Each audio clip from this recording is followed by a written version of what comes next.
Addition et soustraction de fractions. Donc, premièrement, pour additionner ou soustraire des fractions, il nous faut le même dénominateur. Fait que si j'ai 3 cinquièmes plus 1 cinquième, j'ai le même dénominateur. Fait que ce qu'on fait, on réécrit le dénominateur, puis on additionne nos numérateurs. Fait que 3 cinquièmes plus 1 cinquième, ça donne 4 cinquièmes.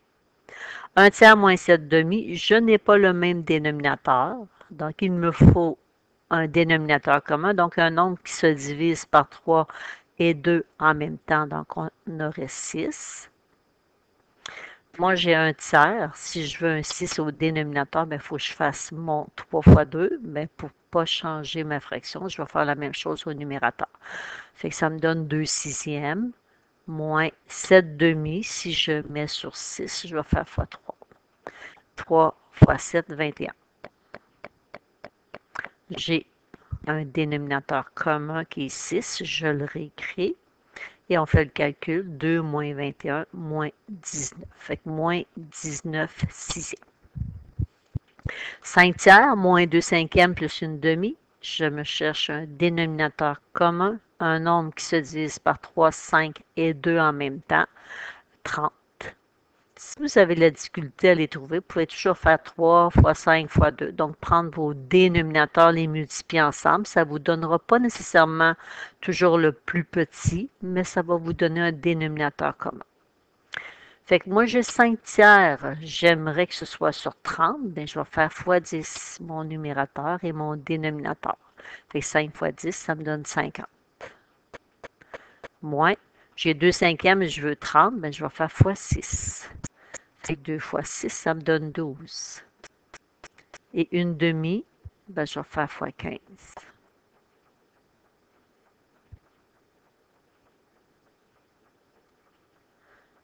Donc, 15 trentièmes est équivalent à une demi. Maintenant, je réécris mon dénominateur, puis je calcule. 50 moins 12 plus 15, ça me donne 53.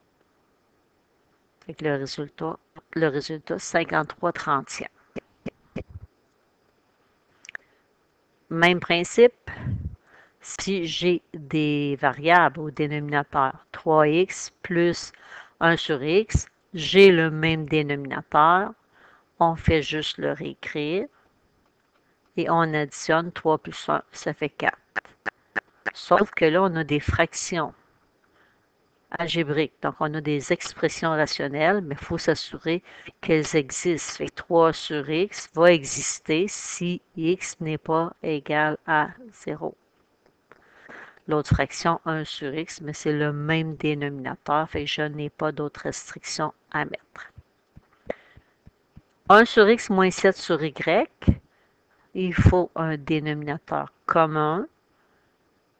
Pour trouver le dénominateur commun, là, à la limite, on les multiplie ensemble. Fait que x fois y, c'est mon dénominateur commun.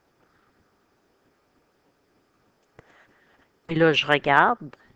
Qu'est-ce que j'ai fait comme ajout? J'ai ajouté un y au dénominateur.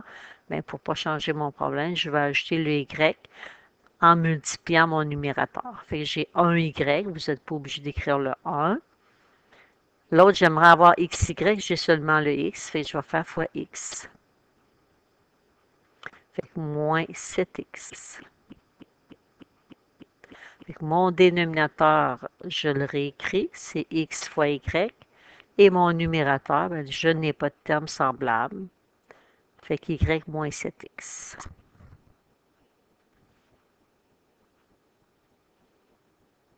Si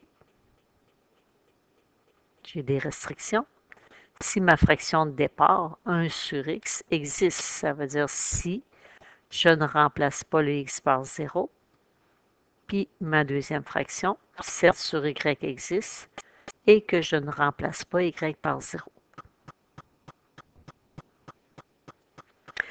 6, j'ai 5 divisé par 2x moins 2 sur 3y plus 1 sur 6z. Donc, pour le dénominateur commun,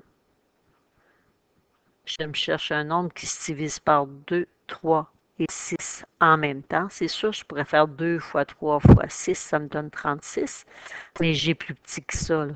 2 fois 3, ça me donne 6. Puis ça se divise par 6. Fait que juste le 6. X, Y, Z. Fait que ça, c'est mon dénominateur commun.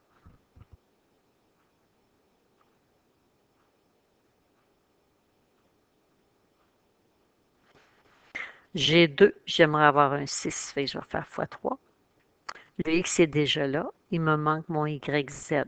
Fait que je vais multiplier par 3 YZ. Fait que 2 fois 3, ça me donne mon 6. XYZ, donc j'ai mon dénominateur. Fait que 5 fois 3, ça me fait 15. YZ. Moins. J'ai 3Y, je veux avoir 6XYZ. Donc, je vais faire x2 pour avoir 6.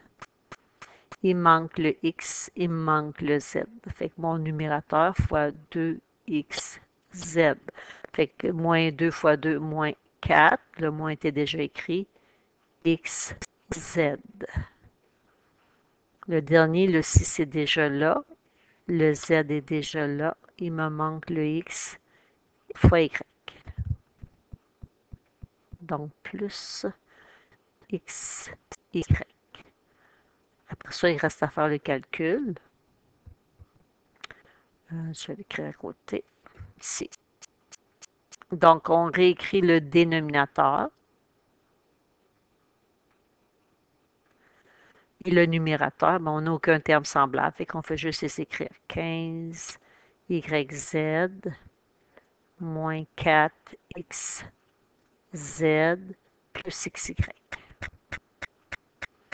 Maintenant, si, pour que mes fractions existent, il faut que 2x soit différent de 0. Donc, 2 fois x différent de 0, ça veut dire que x n'est pas égal à 0. 3 fois y n'est pas égal à 0. Ça veut dire que le y ne doit pas être égal à 0. Puis le 6 fois z ne doit pas être égal à 0. Donc, ça veut dire que le z ne doit pas être égal à 0. Même principe si on a des binômes. Mon dénominateur commun, c'est correct. C'est x plus 1. J'additionne x plus 1.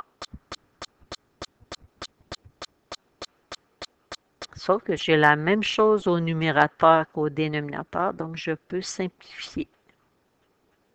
Fait que ma réponse finale 1, si mes fractions existent. Pour exister, mon dénominateur, le x plus 1, ne doit pas être égal à 0. Donc, je vais isoler, je vais faire moins 1 de chaque côté. Fait que si x n'est pas égal à moins 1. Même chose, c'est le même dénominateur, donc je ne referai pas les calculs.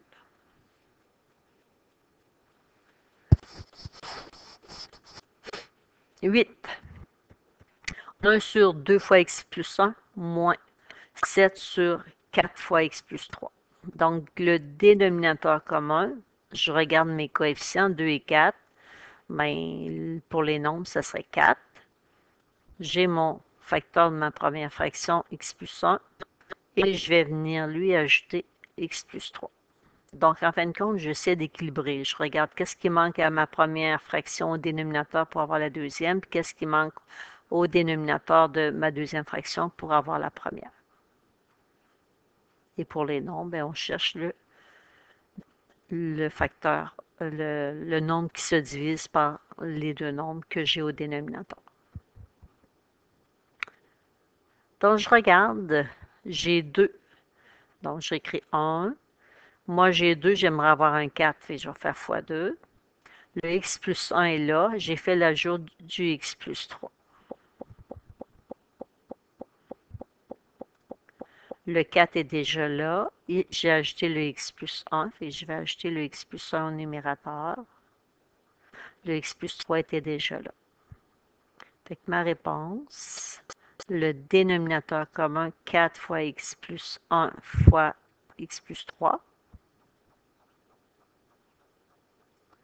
Et là, je vais faire le calcul. 1 fois 2, 2 fois x, 2x, plus 2 fois 3, 6, moins, on fait attention, 7 fois x, 7 fois 1, ce qui donne 7. Fait que vous avez le droit de faire moins, parenthèse 7x plus 7, ou encore tout simplement dire, ben, c'est moins 7 fois x, donc moins 7x.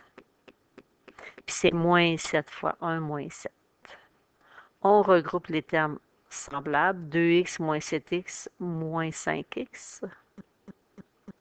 6 moins 7 moins 1. Sur 4 fois x plus 1 fois x plus 3. Maintenant, les si. Pour que la fraction existe, x plus 1 ne doit pas être égal à 0. Ben, le x ne doit pas être égal à moins 1. Puis le x plus 3 ne doit pas être égal à 0. Ben, le x ne doit pas être égal à moins 3. C'est tout ça ma réponse.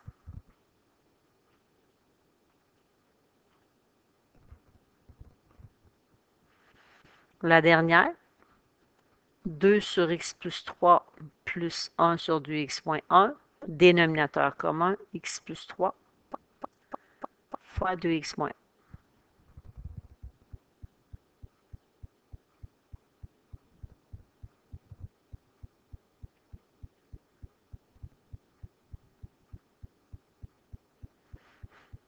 Donc, j'ai ajouté le 2x moins 1, fait qu'à mon numérateur, je vais ajouter le 2x moins 1. J'ai ajouté le x plus 3 pour la deuxième fraction. Bien, au numérateur, je vais faire l'ajout du x plus 3. Avec mon dénominateur commun, x plus 3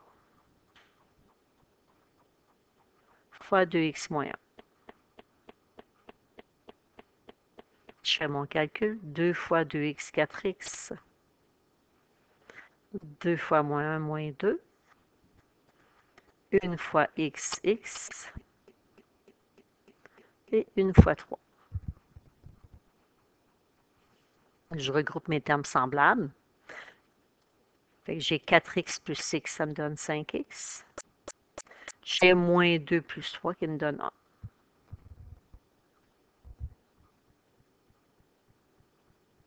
Sur x plus 3 fois 2x moins 1. Si mes fractions existent, donc ici, x plus 3 ne doit pas être égal à 0, donc x n'est pas égal à moins 3. Puis 2x moins 1 n'est pas égal à 0, donc x n'est pas égal à une demi. Si vous avez besoin, bien, vous pouvez faire le calcul. D'où vient mon une demi? Bien, j'ai écrit 2x moins 1 n'est pas égal à 0. J'ai fait plus 1 de chaque côté. Et j'ai divisé par 2.